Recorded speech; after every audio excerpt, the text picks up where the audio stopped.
Vou mudar aqui para lá de cá. Acho melhor. Bem, meus irmãos, foi um pouco difícil trazer esse tema, que é bastante importante dentro da doutrina espírita e do movimento espírita também. Iracema conversou comigo no domingo que o palestrante que faria a exposição no dia de hoje teve que se ausentar por outro compromisso. Então, perguntou se poderia fazer a explanação de hoje. E eu, como gosto de desafios, decidi aceitar.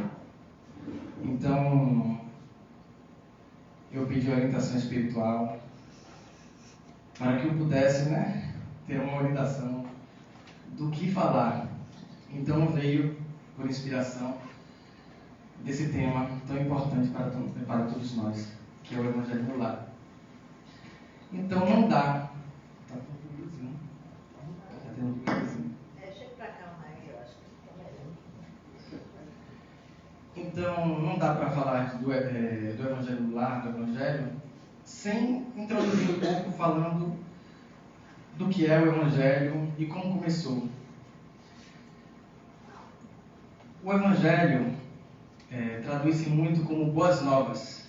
O que seriam essas boas novas? Elas são a notícia, a novidade da passagem de Jesus, de seus ensinamentos pela terra. Começando com a sua vida, os seus feitos, os milagres, culminando na sua passagem e crucificação no Gólgota e adentrando com a ressurreição, que para nós espíritas não entendemos da mesma maneira, visto que o nosso entendimento se dá no campo da reencarnação. Nós compreendemos que Jesus, ele em verdade não ressuscitou, mas ele apareceu sob forma espiritual, de uma maneira a que chamaríamos de materialização. Sabemos que Jesus ele tinha maiores conhecimentos devido à sua grande evolução espiritual das propriedades da matéria. Então, para ele era muito mais fácil manipular certas coisas que para nós não seria da mesma forma. Então, houve a compilação na Bíblia desses 4 evangelhos, de Mateus, Marcos, Lucas e João, que são os 4 evangelistas.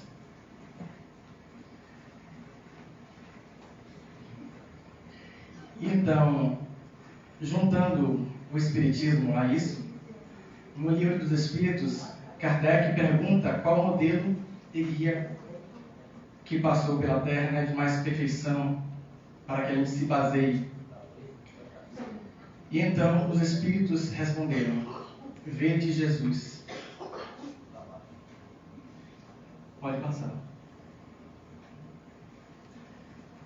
Então, a doutrina espírita do Evangelho.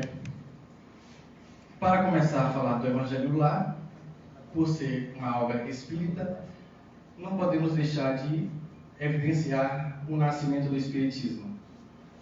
O nascimento do Espiritismo, ele se deu gradualmente. Não foi logo de vez, no ano de 1857, na criação, na publicação da obra do Livro dos Espíritos. Anteriormente, já havia um preparo do mundo espiritual em relação ao que viria a se concretizar com o Espiritismo. Pensadores, os iluministas, podemos citar alguns como Jean-Jacques Rousseau, John Locke, Voltaire e alguns outros, que pouco a pouco traziam a luz da expansão naquela construção vigente, na França especificamente, E no ano em que Napoleão Bonaparte se autoproclamava rei ou imperador dos franceses, nascia na cidade de Lyon, conhecida como a Cidade das Luzes, Hippolyte Léon Denisard Rivail, mais conhecido entre todos nós como Allan Kardec. Hippolyte Léon Denisard Rivail foi mandado posteriormente, quando um pouquinho mais velho, já moço, para estudar na escola de Pestalozzi, em Yverdun, na Suíça. Pestalozzi era um pedagogo, um grande educador e revolucionário da educação naquela época. Então, Kardec se instruiu, usufruindo de um sistema muito singular, e retornou para a França, conheceu o magnetismo, se instruiu também quanto ao magnetismo e as leis do magnetismo, que foram instituídas por Franz Anton Mesmer. E daí houve um convite, após um movimento ainda, naquela época, espiritualista, se espantar com um fenômeno chamado das mesas girantes, que aconteciam nos salões de Paris. Foi chamado por um amigo chamado Fortier para participar de uma sessão. E ele, curioso, pois era muito cético, quando foi chamado para participar da sessão das mesas girantes na casa da senhora de Pleymaison, constatou algo muito interessante, onde as mesas saltitavam, bailavam, e as pessoas de mãos dadas, espalmadas sobre a mesa, mindinho com mindinho, evidenciavam os fenômenos mais singulares e interessantes.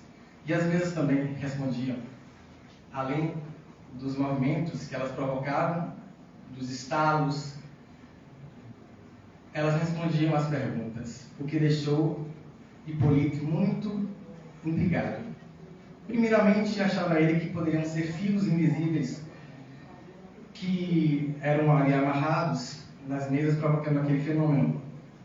Mas logo constatou e descartou esta hipótese, quando percebeu que não havia fio nenhum. Posteriormente também, como era estudioso do magnetismo animal, da força magnética que o ser humano produz, ainda não a espiritual, mas também acabou descartando, pois percebeu que se tratavam de fenômenos inteligentes. E como é que pode uma mesa pensar?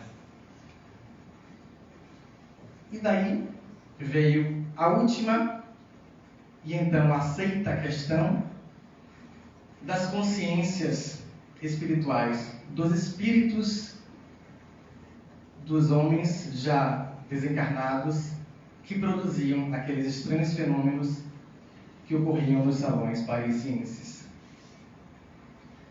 E aí veio a primeira obra publicada, que foi o Livro dos Espíritos, no ano de 1857.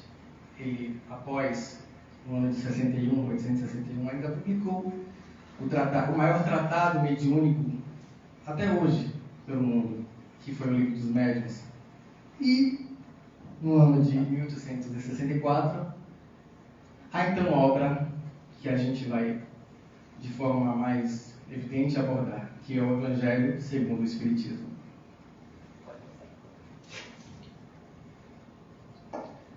Os hábitos. O que eu vou falar aqui sobre os hábitos? Nós constantemente temos os costumes do proceder em nossas vidas. A nossa rotina, corrida, e tudo que nós fazemos com uma certa frequência vira um hábito. E assim, nós temos hábitos prejudiciais, hábitos benéficos, e daí nós temos que analisar esses hábitos. Sabemos que tudo em excesso vira um pecado, por assim dizer. E também existem os hábitos benéficos, que são, por exemplo, quando a gente vai sair com os amigos, com o parceiro, parceira, que é extremamente necessário. Vou pegar uma passagem do próprio Evangelho nesse momento, que é um texto, em determinado capítulo, chamado O Homem no Mundo. Eu tive uma experiência com esse texto muito interessante quando eu estive da última vez em Aracaju, que eu fui fazer um evangelho entre amigos e saiu essa passagem do homem no mundo, que foi assim para nós que estávamos presentes, por questões bem particulares, muito interessante. Cada um estava passando por uma problemática diferente em suas vidas. Eu com as minhas, porque a gente tem sempre as nossas questões, independente da idade. E naquele momento, vem aquela questão do homem no mundo, como é a própria passagem, né? Nós não podemos viver assim, não é que não podemos. A espiritualidade não nos obriga a viver uma vida mística. A gente não está aqui para mergulhar numa vida espiritual, cheia de mistérios, de magias, de religiosidade. Nós estamos aqui para quê? Estamos encarnados. Estamos aqui para vivenciar uma experiência física, independente das intercorrências espirituais que venhamos a vivenciar. Então, essa passagem do homem no mundo deixa bem claro que não é para a gente se privar dos prazeres da vida física. Nós temos que nos divertir, ter os prazeres e viver normalmente a vida que já vivemos. É claro que sem nos entregar aos exageros que farão de nós derrapar, digamos assim, né? Farão que a gente derrape em nosso caminho. E aí, criando o hábito que eu trouxe aqui, vou fazer uma pergunta. E espero que vocês possam levantar a mão, quem puder, sem medo, não há julgamentos. Quem aqui tem o hábito de fazer o Evangelho do Lar? Bom, então alguns aqui ainda não têm. Sabemos que a vida hoje em dia anda cada vez mais corrida. Muitos alegam até ter problemas assim, de não ter tempo para talvez estudar, ler um livro ou fazer outra coisa. Mas vamos fazer um teste, todos aqui que não fazem o Evangelho, ou até as pessoas que se enquadram nesse entendimento que eu acabei de expor. Vamos tirar um dia só e fazer um relatório detalhado de como é a nossa vida nesse dia, desde o acordar até o momento de retornar para dormir. Acredito perfeitamente que todos aqui constatarão que breves minutinhos não faltariam para fazer uma prática tão edificante como a do Evangelho do Lar.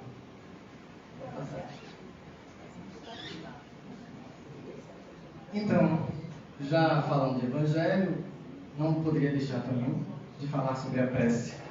Eu fiz uma exposição, né? Há muitos anos aqui, não sei se você lembra da prece, da eficácia da prece. E nisso eu falei sobre muitas questões que envolvem a prece, já que o tema, se eu bem me lembro, era a eficácia da prece.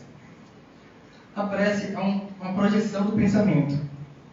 Quando entramos em prece, nós emitimos uma vibração que vai gerar uma corrente fluídica, que vai depender de como estivermos nesse momento de prece.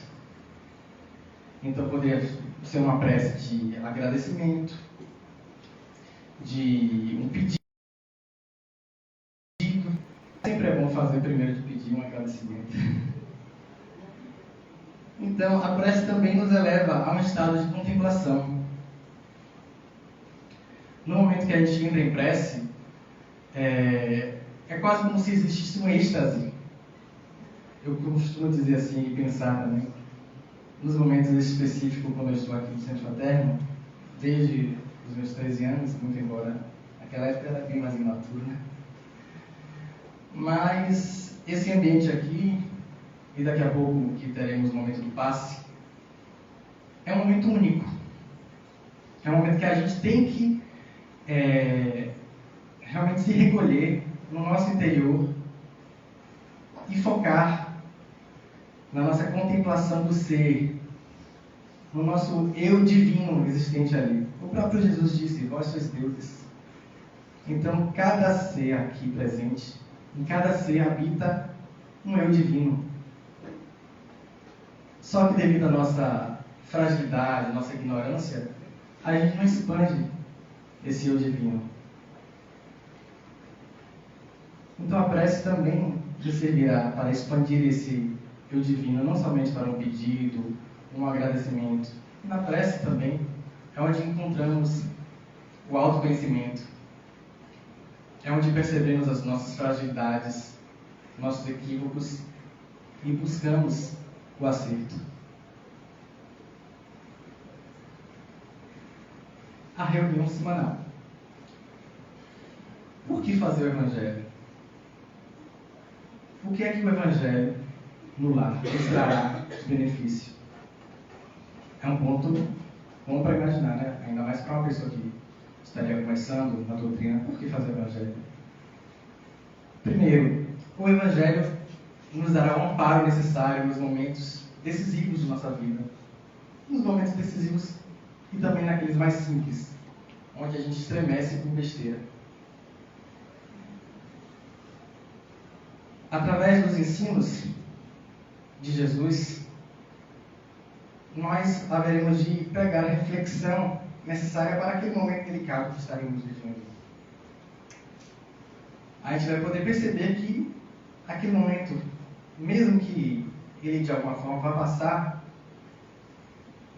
através de toda a gama existente no Evangelho, né, de informações e de reflexões, ali, aquele conteúdo nos servirá de alicerce para resistir de forma mais intensa às adversidades provenientes da vida. Além disso, também, a questão da elevação do padrão vibratório. Sabemos que, para não cairmos nos deslizes da vida, é necessário que tenhamos um padrão vibratório mais elevado. E a reunião semanal do Evangelho no Lar nos dá essa elevação, esse suporte para elevarmos o nosso padrão vibratório. Além disso, a proteção que teremos dos nossos amigos espirituais é, sem dúvida, enorme. Porque quando você começa a fazer a reunião semanal do Evangelho, os espíritos afins àquela reunião, eles começam a se aproximar de nós, criar afinidades, sintonias, podendo em muitos momentos nos intuir, nos inspirar a tomar as melhores decisões ou a deixar de tomar um caminho pior. O roteiro, para quem não sabe, mais ou menos o roteiro para o Evangelho lá é simples. Alguns vão dizer que simplesmente uns 15 minutinhos seriam os necessários para o Evangelho no lar, que realmente pode para quem tem uma vida mais corrida. Outros vão utilizar de 30 minutos, alguns outros ainda 1 hora, mas isso pouco importa. Vai depender da construção da vida. Uns fazem sozinhos, outros fazem em coletivo. O importante é que no momento do Evangelho não exista aquele impasse, porque é uma coisa que eu observava muito lá atrás, quando eu tinha 13, 14 anos, que aí sentava, que eu achava interessante, sentava na casa da minha avó. Minha mãe, eu, minha irmã, minha avó, às vezes minha prima e a filha dela, minha irmã.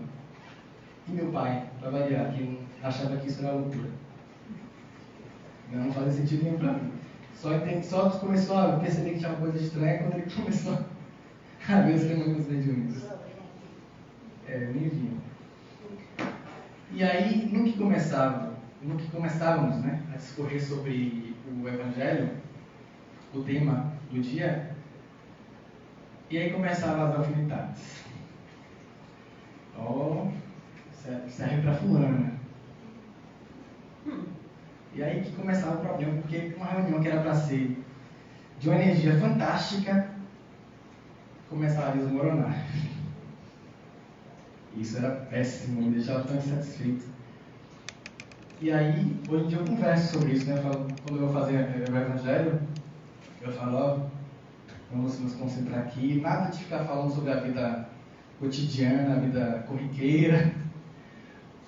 A gente se concentra aqui para praticar na nossa vida, mas nada de começar a pegar exemplo, porque isso pode nos atingir, porque somos tão frágeis ainda, né? Então qualquer coisa que é colocada ali da nossa vida, olha, você, nesse ponto aqui, você errou, você podia, o Evangelho aqui está mostrando que podia ter sido dessa forma. Realmente, se a gente parar para analisar, mas pelas nossas fragilidades, nossos gatilhos, assim dizendo, não é bem assim, né? É melhor a gente evitar esse tipo de coisa, justamente para não ter uma reação adversa e a reunião acabar, porque a energia que era para ter se altera. Então, o roteiro, como eu estava trazendo, começa com uma prece simples, uma súplica a Deus, a Jesus, e a solicitação para que os benfeitores espirituais estejam ali presentes para conduzir a reunião. Após isso, uma leitura breve da passagem do Evangelho ao acaso ou na ordem, depende de como a pessoa preferir. Posteriormente, os comentários, que, como eu disse, claro que as pessoas ali podem escolher. Eu que recomendo que não se façam ponderações acerca das questões pessoais de cada um, para não ir para esse lado, né? Após as considerações, no momento das vibrações, que é os pedidos que se fazem à divindade, a Jesus, à espiritualidade, pela paz na Terra, pela melhoria de cada um de nós, pelas pessoas necessitadas, pelos desencarnados, e enfim, por nós próprios. Terminando aí com uma prece de agradecimento para finalizar. E sempre deixar, se possível, ao lado um copo ou uma jarra para ser fluidificada, né? Pois sabemos dos fluidos que são colocados nessa água que nos beneficiarão. Influência espiritual. Aqui um ponto que estava discutindo com Iracema, e Iracema gosta muito de frisar, bater nesse ponto. Inclusive, se você quiser falar, fique à vontade, né? Bater o microfone. Então, aqui eu coloquei no slide, né? Evitar as manifestações mediúnicas. Quem tem uma mediunidade mais ostensiva, né? Costuma-se dizer no movimento espírita que todos nós somos médiuns, né? Mas se a gente parar para analisar bem e pegar todos os pontos, porque eu gosto muito de pesquisar, e alguns pesquisadores inclusive trazem que não é bem assim que todos nós somos médiuns. Claro que na maioria de nós, né, temos alguns elementos que compõem a mediunidade. Mas uma passagem da codificação, no livro dos médiuns, se não me engano, Kardec fala que raros são aqueles que não possuem dela alguns rudimentos. Então, se raros são que não possuem rudimentos, o que ele quer dizer? Que raros são os que não têm. E se são raros é porque existem. Então, existem sim os que não são médiuns. Fora que também essa palavra é mais utilizada para quem tem a mediunidade de forma mais evidente, mais ostensiva. Até porque não adianta eu falar assim, eu sou médium, se eu não tiver uma maior ostensividade, porque logo em seguida virá a seguinte pergunta: médium de quê?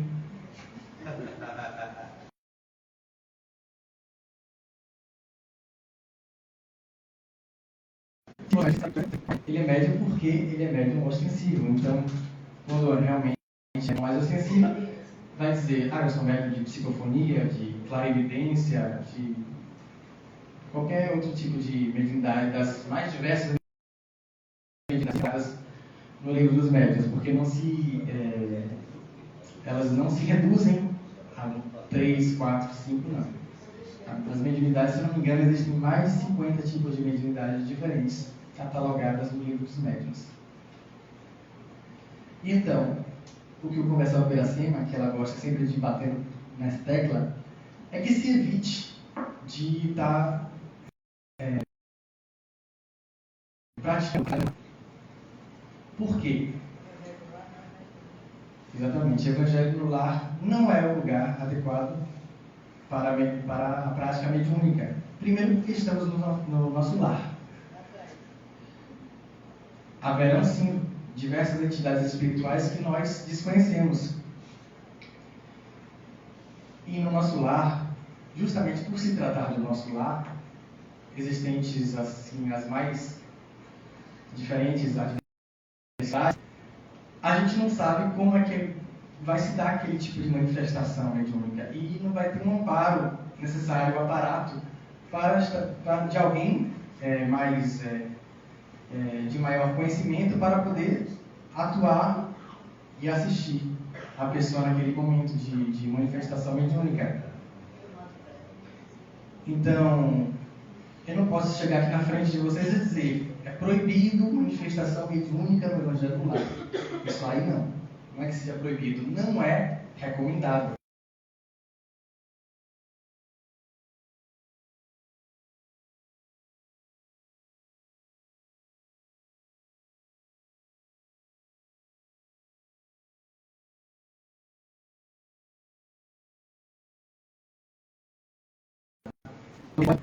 Podemos ser hipócritas e dizer que não existe. Porém, como um bom amigo, irmão, tem que haver propósito.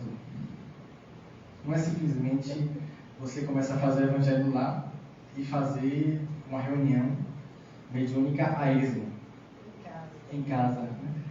que é o ponto principal. Tem que haver propósito. Quando existe um propósito grande, aí existe todo o aparato de outras pessoas, outros espíritos benfeitores, porque é uma reunião que vai ser, de alguma forma, edificante, trazer benefícios para outras pessoas. Mas, no geral, que não é o caso de todos,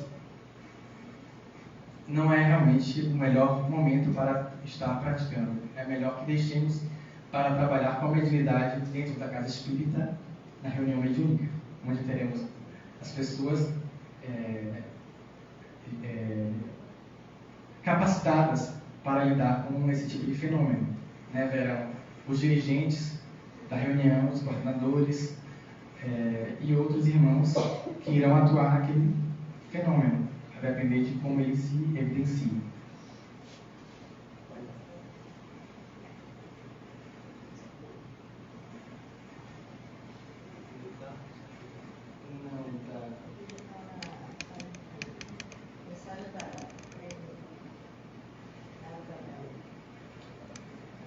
Agora eu vou passar um pequeno vídeo, porque eu falei bem brevemente assim, da água fluídica ou fluidificada, como costumeiramente chamamos. E eu acho muito bom, inclusive porque eu vou fazer ao final uma breve ponderação sobre esse vídeo, sobre esse tema bem interessante da água fluidificada.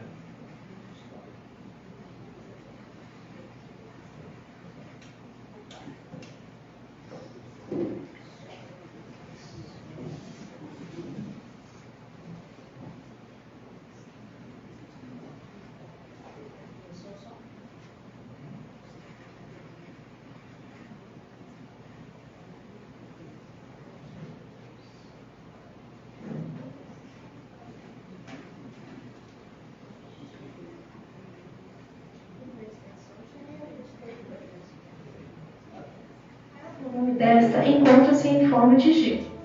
No corpo humano, a água forma a maior parte das células e corresponde a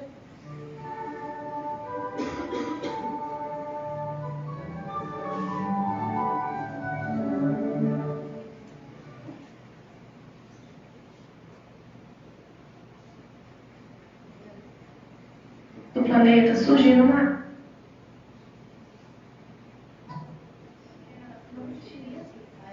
A maior parte está nos oceanos, 97%. Os restantes 3%.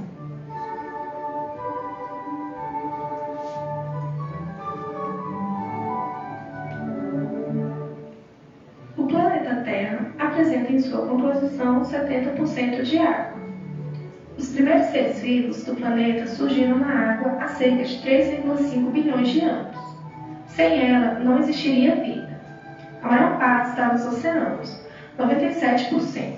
Os restantes 3% são de água doce, mas o maior volume desta encontra-se em forma de gelo. No corpo humano, a água forma a maior parte das células e corresponde a cerca de 70% do peso de uma pessoa.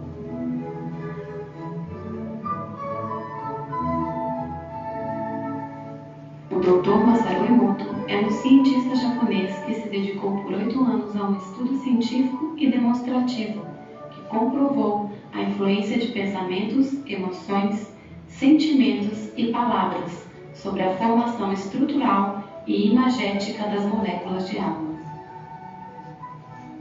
Graduado em Humanismo e Ciência e doutor em Medicina Alternativa, lançou em 1999 o livro Mensagens da Água, primeira grande publicação dos resultados de suas pesquisas, com uma coletânea de fotos de cristais de água, traduzido em mais de 20 idiomas.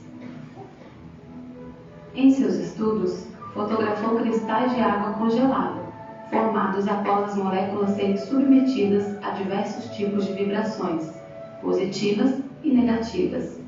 Os resultados são surpreendentes.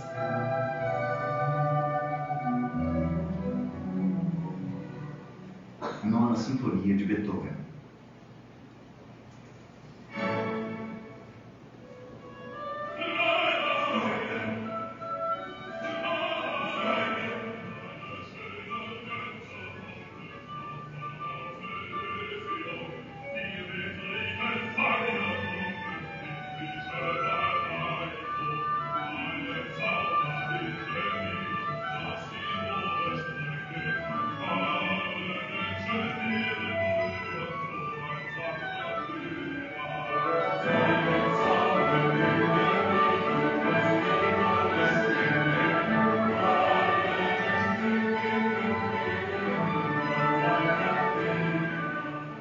Mozart, Serenata em Sol Maior.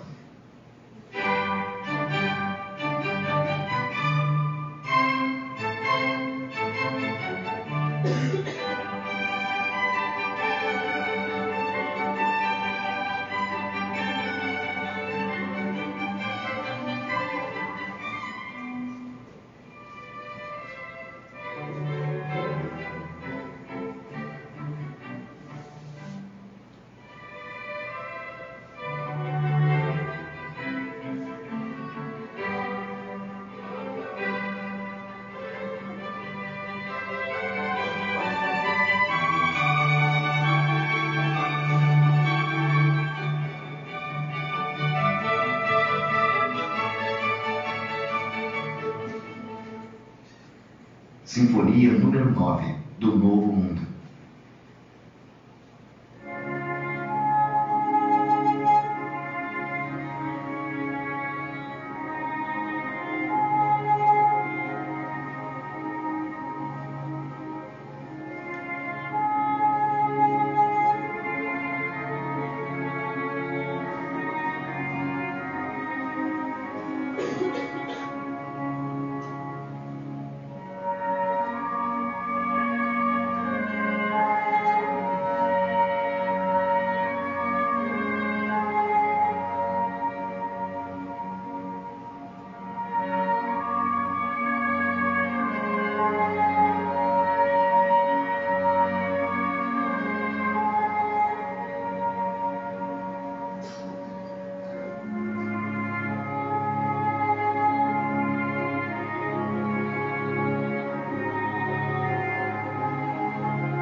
sobre esse tema da água fluidificada, nós sabemos que os espíritos ali presentes, no momento do Evangelho lá, eles vão derramar sobre essa água alguns fluidos específicos, pois eles conhecem as nossas necessidades mais do que nós próprios. Então, a depender, teremos ali as energias que nos trarão força, né, a força necessária para refazer o nosso campo, né, energético e espiritual. Em outros momentos, como aqui, por exemplo, que alguns de vocês colocam as águas para serem fluidificadas, atuarão colocando ali propriedades curativas, né, para algumas enfermidades específicas. E lembrando desse vídeo aí que acabamos de ver, é muito interessante o quanto a água ela é plástica, a depender do que façamos. Eu fiz uma experiência que é do mesmo cientista, Masaru Emoto. Essa experiência eu fiz quando eu tinha 13 ou 14 anos. E é muito interessante, eu recomendo a vocês também que façam, experimentem para ver quais serão os resultados. Então, pegando 2 ou 3 potes, enchamos eles de arroz e coloquemos água dentro desse arroz. Alguns talvez até conheçam esse experimento. Após colocar o arroz, a água e tampar novamente esse recipiente, na época que eu fiz, eu usei aquele potinho de papinha de bebê. Eu utilizei a papinha que na época minha prima ainda utilizava, né? E aí eu coloquei em cada um desses potes, na verdade eu só coloquei 2, mas alguns eu vejo colocar 3. Então em um pote eu coloquei palavras positivas, amor, gratidão. Colocar dentro Isso. ou fora? Porque a palavra eu colocava colado no pote, era no pote só. E aí eu não lembro exatamente se era necessário só colocar a palavra colada, mas eu reproduzia também algumas coisas, né? Por exemplo, no outro eu colocava já ódio, ingratidão. E aí, nesse pote de coisas positivas, eu falava coisas positivas, como eu te amo, eu sou grato, e tentava emitir aquela frequência realmente. E no outro já, eu fazia o contrário, eu tentava o máximo de coisas negativas em direção a ele. E eu fiz isso durante mais ou menos um mês. E já tem na internet mais ou menos o que seriam os resultados, né? E realmente eu consegui constatar o resultado. O pote com coisas positivas, com palavras positivas, estava com uma coloração mais clara, um pouco mais amarelada. E o outro estava tendendo para uma cor cinzenta. E ali eu percebi que realmente o que você emite ali altera totalmente o fator do que será produzido, né, da consequência que ali ele vai gerar. Em outros experimentos, né, desse mesmo tipo, como eu falei que tem os 3 potes, o outro é simplesmente ignorado. Você não fala nem coisa positiva nem coisa negativa, você simplesmente ignora. E também haverá um resultado diante dessa do ignorar, né? E então, eu peço a vocês que façam e constatem com os seus próprios olhos o que realmente, através da emissão de pensamentos e também de palavras negativas, a gente faz com o outro, já que isso eu fiz com um pote de água e arroz. Mas se nós temos em nossa composição mais de 50% de água, imagine o que acontece com nós mesmos. Fica a seguinte reflexão. E para finalizar, eu sugiro, que recomendo, que quem não faz ainda o Evangelho no Lar, tente ao máximo se esforçar para fazer. Pois a gente ainda entende muito pouco o que foi trazido por Jesus. Quando nós realmente tentamos dar um mergulho a fundo, é de uma coisa tão bonita, tão especial, tão tocante. Teve uma época mesmo que eu estava até comentando na comecei do coração, sobre aquele filme de Mel Gibson, né, da Paixão de Cristo. Que aquele filme retrata de uma forma um pouco mais, assim, realmente sofrida. Não que não tenha sido, né? Mas ele pega somente uma parte, que é aquele final, realmente, que é a paixão de Cristo, né? Justamente a paixão. Ele não retrata tanto as questões dos milagres, as bem-aventuranças, em todas as passagens de Jesus. Então, tirando um pouco dessa parte mais difícil da passagem de Jesus, que foi o seu final, quando a gente pega toda a obra de Jesus contida nos evangelhos, e em específico no evangelho, no segundo Espiritismo, até pegando esse gancho porque eu esqueci de falar aqui, é sob a ótica espírita. E parafraseando um pesquisador espírita, que alguns aqui devem conhecer, Clóvis Nunes, se não me engano é ele que falou aquela frase, né, Júlio? De que não é o Espiritismo segundo o Evangelho, mas sim o Evangelho segundo o Espiritismo. Oi? É Jacó? Ah, tá. Mas a interpretação que eu já vi também em Clóvis Nunes falando isso, eu tenho certeza. Porque o Evangelho tem várias interpretações, a depender do campo religioso que as pessoas ali inseridas estejam seguindo. Então, nós, como seguimos a doutrina espírita, nós sabemos que tem outro proceder, várias observações, inclusive sobre até a própria reencarnação. Tem aquela passagem famosa de Nicodemos, né, que Jesus fala perfeitamente da reencarnação, do nascer de novo, que eu não sei exatamente como outras denominações interpretam aquela passagem, mas quando eu li a primeira vez, é claramente a reencarnação que Jesus está falando. Então, na sua obra, Jesus é magnífico. Jesus é um ser realmente digno de ser estudado e vivido. Então, meus irmãos, agradeço pela companhia de hoje, que Jesus mesmo possa nos abençoar.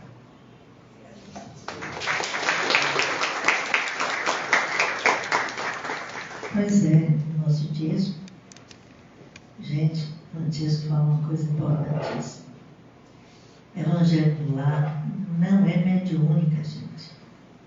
Eu canso de ver gente fazendo evangelho que o Espírito chegou. Gente, toma cuidado com isso. Ele fala uma coisa importante, nós somos canais. Nós somos canais, a gente atrai. E às vezes você atrai uma entidade dessa e você não sabe como vai dispersar. E às vezes não dispersa. Aquela entidade fica ali, rodando, e tomara que seja uma entidade boa, porque senão começa a intrigar os ocupantes da casa, etc. Então tem que ter muito cuidado com o Evangelho no Lar. É uma coisa que purifica todo o ambiente, sua casa, purifica até mais de sua casa, os arredores. Agora, tem que se ter cuidado com isso. Então, aí está incorporando no Evangelho no Lar. Procure ler um compêndio maravilhoso, como a Tia falou aí, que é o Livro dos Médios. O Livro dos Médios ensina os médios, o nome, na verdade, é o Manual dos Evocadores.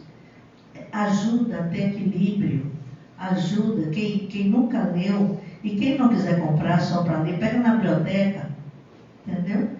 Ajuda esse tipo de livro, ajuda os médios a não serem joguete na mão de espíritos. Então, eu queria que todas as pessoas tivessem olhos para ver, porque nós vivemos dimensões paralelas. E às vezes, isso que os espíritos fazem, eles estão rindo de vocês, gente. Seus espíritos nem são maus, mas são brincalhões. E fazem coisas. Às vezes eu vejo aqui, meu Deus, aí os irmãos espirituais chegam aqui, pegam eles e conversam, e eles assistem a palestra e terminam indo para um outro lugar. Está aí a importância de servir para doutrinário. Ah, mas eu não estou vendo nada, a palestra está chata. Mas assista. Não é só a palestra que está acontecendo. As palavras envolvem Mas a equipe espiritual já está em trabalho, ajudando a vocês, encarnados, e aqueles desencarnados que por acaso chegaram aqui através de vocês, ou não, ou vieram atraídos, porque é o momento do despertar de cada um. Então, fica a dica do Evangelho no Lar. Façam. O Evangelho é luz nas trevas. Leia o Evangelho em sua casa. Minha vida está complicada, não sei o que fazer. Mude os hábitos. Eles ajudam muito. Faça o Evangelho no Lar. Ouça músicas que têm um teor calmante, não só os seus ouvidos, porque ninguém quase nunca está sozinho. Uma vez perguntaram a Kardec que se os espíritos influenciaram nossas vidas, qual foi a resposta? Sim, muito mais do que imaginais. Inclusive, de costume, são eles que nos dirigem. Bem mais do que imaginais, é verdade, são eles que nos dirigem. E Jesus fala, orai e vigiai. Vigiai quem? O outro? Não. Vigiai os seus pensamentos. Porque o seu caminho é o seu pensamento que ilumina. Então, quero agradecer aí ao pessoal do Instagram, que esteve conosco até agora. Venham também, assistam, mas também venham. E agradecer a Francesco, que fez uma explanação maravilhosa. Que Jesus nos abençoe. Nos despedimos agora do pessoal do Instagram. E agora é o momento do passe.